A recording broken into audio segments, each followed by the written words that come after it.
Welcome to Love Fashionably. I am so excited that you decided to join me on this Monday night. As you see, I have some very special guests with us tonight. Haley and Hope Graydon have decided to join us again. We didn't scare them off after the first time. So thanks for being here tonight. Yes, thanks for having us. Hope is so excited. You guys, before we started with the cameras, she's been pulling on the mic, so she may have something she wants to say in a little bit, so we may have to give her moment. But thank you for joining me again. As always, want to start off by saying a big thank you to BGTV Studios for being the host of our weekly podcast here. You can find the podcast on YouTube and the Facebook page at BGTV Studios. Under theirs, be sure to like, comment, save, subscribe, all the things so that you are able to see the different episodes. If you are unaware, BGTV Studios is a podcast network. So it's not just Love Fashionably. There are podcasts that are happening almost every night of the week, every 30 minutes the whole night. So definitely check out bgtvstudios.com for a list of the schedule and all of the things. So I hear you. She started You blowing said bubbles. I'm done, huh? I She told you waved to all guys the we're going to have to people. let her have her moment. Say we're waving. I think she sees herself on our feedback TV screen at the bottom. So, but so I can't believe we're already to August. This I know, year's it's flying by. insane. It has flown. It is crazy. And I actually, so you guys know I'm a speech therapist. I started back to school. Yeah. I'm sorry. Did I interrupt you? She's like, oh, I'm sorry. I know. So I started back to school actually last week. So this is my second week and the first day back with kids. And so in the fall, the first thing I do the whole week is like get to know you. Yeah. Is that what you think? We'll get to know Hope. Oh, yeah. We already tell her favorite colors, Can that see pink that and there? purple. Yeah, she had to wear pink and purple for Love Fashionably. That's right. But I've been doing a lot of get to know yous, talking with the children or the kids, students. I keep calling them kids. They're students that I see.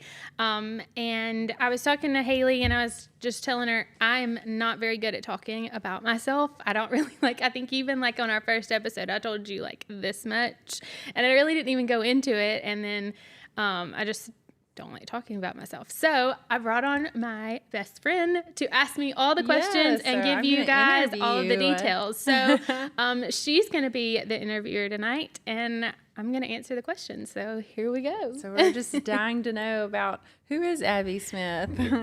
So I want to know, because I've always heard that you moved around a lot. So Yes. Did you grow up in Birmingham or are you from Alabama? So from Alabama, born in Mobile, Oh. moved around a lot. Actually lived most of my life, elementary school in Mississippi.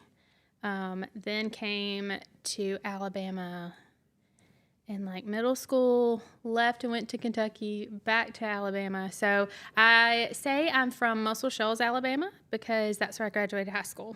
So Okay. shout out to Muscle Shoals Trojans. We actually have my 20-year high school reunion. We just had it a couple weeks ago. So That is insane. yes, My so 20 crazy. years coming up, and I'm like, how? I know. How? It's flown. It's once you graduate, it just flies. It really does. It's crazy. So, yeah, I say I am from Alabama, not originally from Birmingham. I am Birmingham by way of Tuscaloosa. Yeah.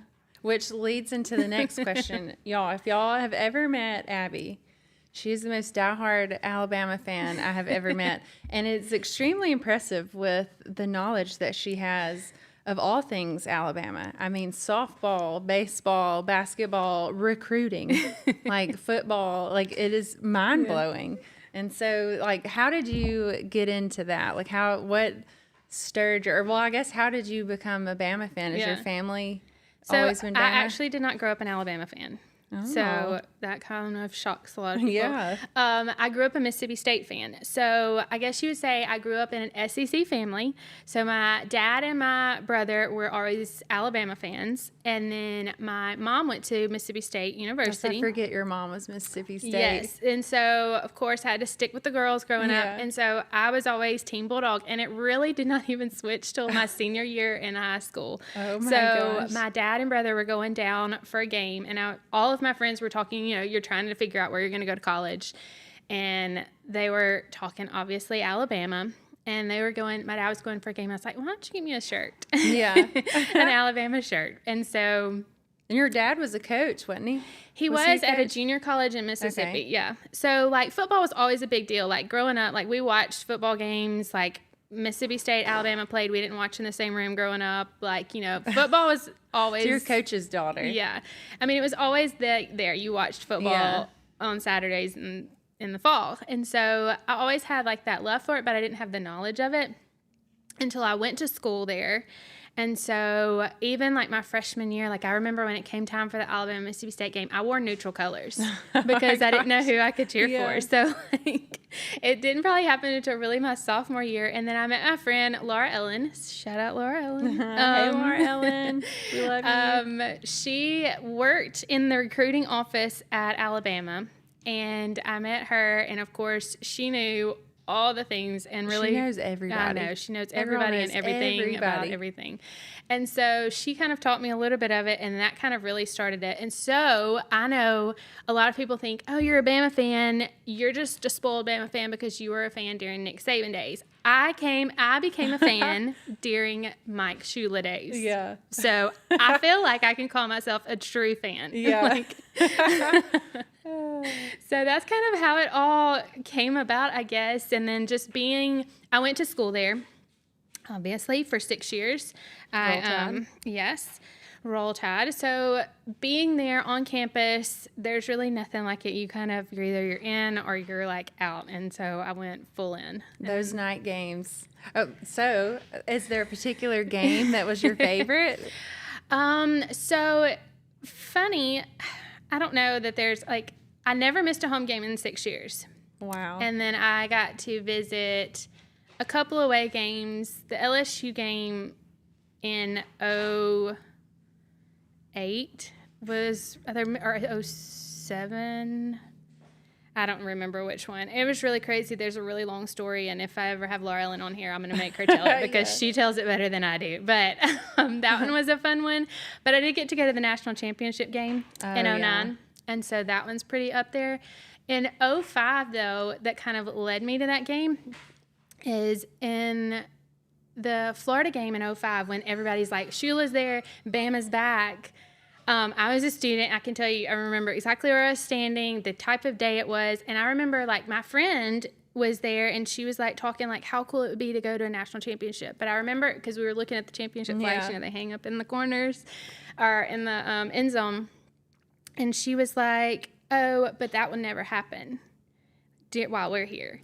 And I remember thinking in my heart, and, like, I looked up to the sky, like, to God, and I was like, but that will happen. I was like, I'm going to see it happen. Yeah. And I just believed it. I know it sounds silly, but there I was standing in the Rose Bowl with the confetti falling down a few years later, like, thanks, God, you did it. Like, I did get to see something. So he cares about even the smallest desires of our heart. He really does. So, well, that is so cool.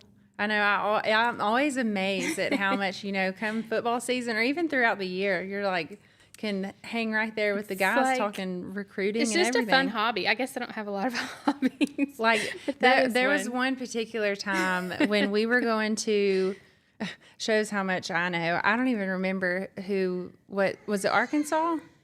Oh, yeah. It was, okay, it was Arkansas. I was about to say, I don't even remember who we were playing. But we were going to the Bama game. And Abby, did you spend the night with us that night? All I know is I come out in my kitchen, and it's like 7:30 in the morning, and she has got the SEC on her phone or whatever. That's when I was going with you to the lake, and I did spend the night. Yes, okay, Yeah. you did spend the night, And we it were was watching. like 7:30 in the morning. It was the A&M game, and I remember this because we lost. Yeah. Oh my gosh. Yes. Yeah, because she was doing her makeup, watching, like, had the sportscasters Nation. on there. Yeah. Oh my god, I was like, this girl is a true fan, Like, and like gotta she's watch like it. legit, like knows her stuff. It's really impressive. I guess that is my hidden talent. I can Yeah. talk sports like a boy. You really can. It's amazing. It's fun. I mean, if you're gonna go in, why not go all in? I know, right? And this is so fun. So tell us a little bit about like what inspired you, or how did you step out into the social media like influencer world? So that's also a funny story because, again, that's not like something that I like love doing. We all know, I've talked about it here, like this is not something that I enjoy doing, being out there, again, even just talking about myself. Like I like to hide in the shadows. That's kind of my favorite thing to do, and that's not what God's asked me to do. And so I've always loved fashion. I wouldn't say even in high school, I wouldn't say I was like the most fashionable. Category would be for my best friend. She was super fashionable, so I kind of rode her coattails, I guess.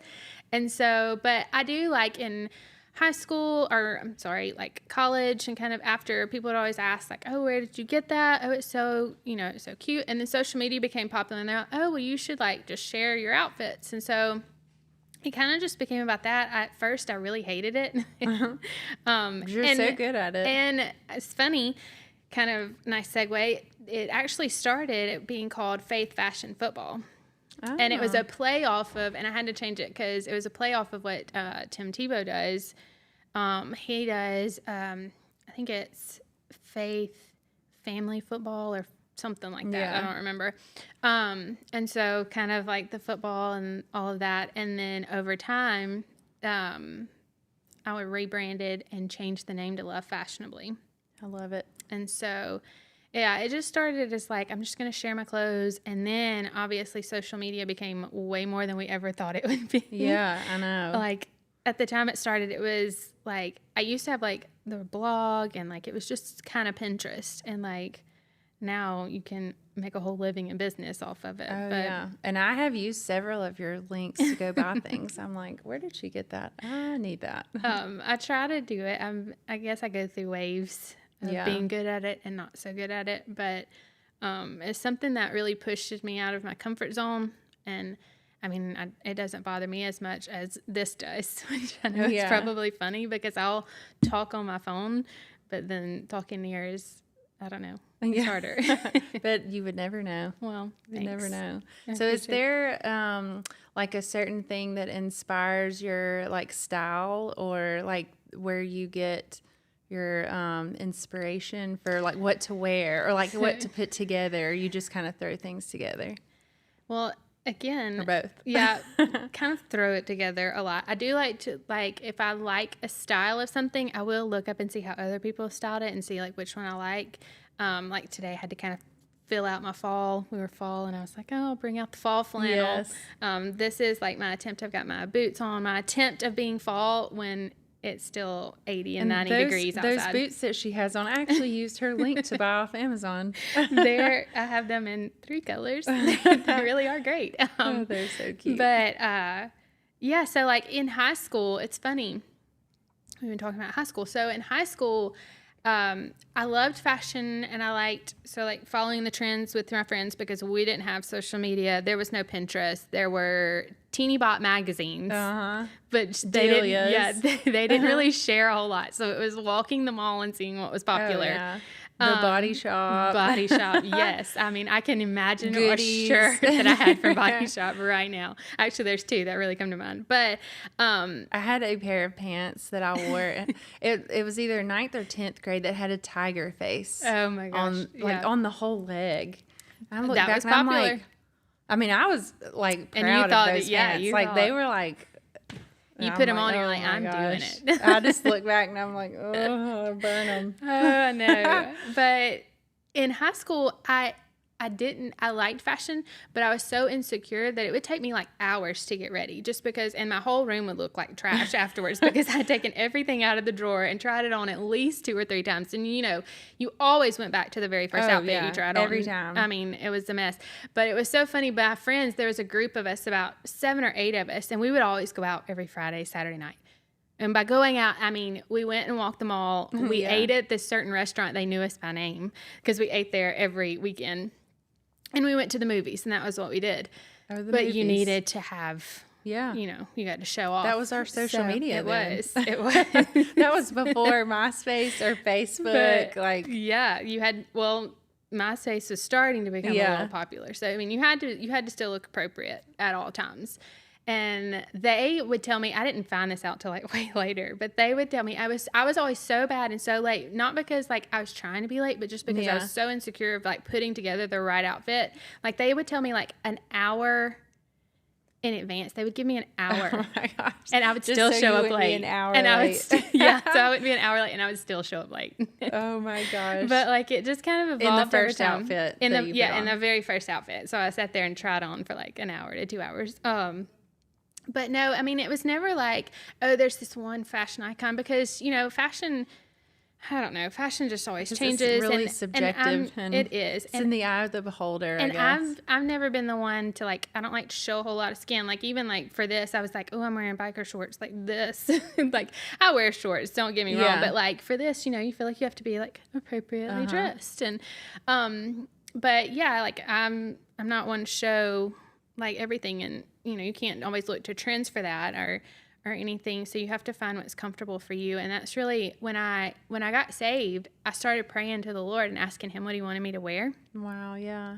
And he would show very clearly, or I would feel like what I was supposed to wear, and like I could get ready in no time. And that's still kind of how it is now. Like I just awesome. Like, oh, I like that and I like that, and I'll just put it on and I'm able to go. So it's not like it's a big ordeal anymore because my confidence, I found where my confidence truly lies, and it's in him. And so I'm able to be more creative and take like risk and just try it out. I mean, like trying this out. I tried it out with some boots at home and I was like, oh, they don't really look good. So we'll just try another pair. So like, it's more fun. It became more fun. And that's where I think I got freedom. And that'll probably preach for a lot of our life. Oh yeah, absolutely. Yeah. I need to like take that advice. I'm one of those people that if I buy something that I love, like I've ordered a pair of shoes, not those with the other like weavy Steve Madden ones, and if I love them and they're, I want to I'll wear them all the time. I'll wear them till I wear them out. That, I don't know if it started on TikTok or if it started on Instagram, but the whole reel, it's like, if I like it, I'll buy it in another color. If I like it, I'll buy it in another color. That is me, because I actually just posted that like in shorts, but like these shoes, I have them in 3 colors because I like them. Like these type flannels, I have them in several colors because it's just something easy, and then you can that's where you can mess with fashion because you can play around. But oh yeah. Yeah. So tell us like how, let's see, we're still good on time. Yeah. Tell us a little bit how you came to know the Lord, or like what brought you, we're just going to kind of shift it a little bit, but like what brought you to a relationship with Jesus? So I grew up in church. My dad was a Southern Baptist pastor, as you know, so I moved around a lot. And I actually wasn't, typically as a preacher's kid, most of them get saved and they either stay or they go wild. They're like, preacher's kids are the wildest kids. And the joke is always because they're hanging out with the deacon's kids. Like, there's your Southern Baptist joke. But I was never really like that. I knew the Lord, and I would talk to him. Hey, Hope, we hear you, girlfriend. See, she's got a future here. Known. She is ready for this way more than probably we are. Yeah. But, she's no fear. Yeah. I didn't really like I said, I grew up in a good Christian home, but I didn't have that relationship. And a lot of it was just because like I was in ministry. Mm-hmm. So like I always just saw what I would call, I guess, the backside of ministry. And I would see like my friends, even in high school, like doing things like, oh, I'm living for the Lord, having that like summer relationship. But then all through the school year, I'm seeing like this totally different side. And I'm like, but I'm in my mind, which it was just pride. I'm like, I'm doing better than you are, kind of a thing. And so it wasn't until I was in college and I went to a ministry. It was in the backyard of one of my friends' houses in Tuscaloosa, of all places, which is probably why I love Tuscaloosa a little extra. Yeah.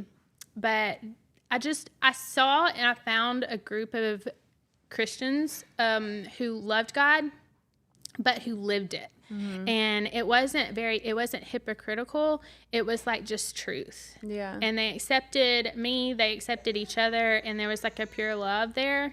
And that's really why I was like, okay, well, now I can go all in with God. Yeah. Kind of a thing. It just broke that barrier, I guess, that I needed to see. And so, yeah, it wasn't like this big moment or anything, but yeah. And then the rest is history. Yeah. I love it. So is there, on this last couple of minutes, is there a particular story that you draw inspiration? I mean, obviously Jesus, but, is there, like, say someone out there that loves fashion, loves football, but maybe, just needs to be inspired in their faith. Like, is there a particular story that you love or anything that you would want to inspire them? Yeah. I mean, I love, my two main ones are Joshua and Esther. And really Esther, I guess, kind of in this fashion vein, we'll kind of stay with. But like for Esther, she, when she's preparing for one night with the king, it's in the book, Finding Favor with the King, as part of the culture. I don't know, I can't remember exactly if it's specified in scripture. It talks about her preparation process, but in that she had access to all the wealth in the world in preparing. Like she could pick out whatever dress she wanted to wear, whatever earrings, all the jewelry, and she could keep it. So whatever they picked out and then put on before they went to the king, they got to keep it afterwards. And for her only thing that she wanted was, what does the king like? God, what do you want me to wear? And so she asked the king's assistant, who was like her helper, like, what does he like? Like, what color does he like? And so she dressed for the king, not necessarily for her future. And so and of course the whole story of Esther, I just love the whole story of Esther, her faith, and how it's not like, you don't see her like these big prayer moments. So you just see a consistent life of it. Like she's just living life with God because he knew that he could choose to use her and she would be ready for when her moment came. So that's so good. I love her. What about Joshua and gets you? Like, what makes you love that? And it's probably because of the book that I read, Sun Stand Still Faith by Stephen Furtick, and where it talks about faith, because I always just thought faith was like this thing that you're supposed to have. Yeah. And that's where I learned that faith is an action. Mm-hmm. And that's what I love about Joshua, is like he acted out his faith. And like that verse where it says they were fighting for the Lord, and he prayed for the sun to stand still, and it did for like 24 hours. And it said there's never been a day since, or before or since. And I just love that he had the faith to be able to do that for a moment and for God. Yeah, that's so good. That's so good. Yeah. I was trying to think if there's any other questions. Obviously, I'm assuming your favorite color is pink. Yes, and I didn't even mean to, but like this is the first time I've not worn pink like all summer on the podcast. So I was telling somebody, I was like, I wear pink all summer and then I wear black all winter. So I guess we're just jumping in a little early, but we're ready for fall and pumpkins and moms. We are massive holiday fans. Yes, so cannot wait. Already ready. I need all the. Have you noticed some of the leaves on the ground? I'm like, yes. Am I crazy, or is fall around the corner? It is, and I can't wait. I know, me either. I can't wait. But, well, thanks. For any more questions or anything else? No, I think you did amazing. If anybody you did too. That watches it hopefully gets to know you a lot better. So, well, thank you for the questions and for taking the time to join me today. I know you're a very busy mom. I'm so honored, and Hope obviously loves coming here. Hope is available, and she can come whenever she wants. You can drop her by the studio anytime. But thank you again for joining us this week on Love Fashionably. Again, wanted to kind of do something a little different as we jump into the fall. We changed the summer schedule to be every week, and I decided that at this time we are going to keep it every week. So we're not going back to just twice a month. We're just going to stick it out and keep going it for a weekly podcast here. So be sure to, again, find us on Facebook and YouTube at BGTV Studios, and we will see you guys next time. Thanks.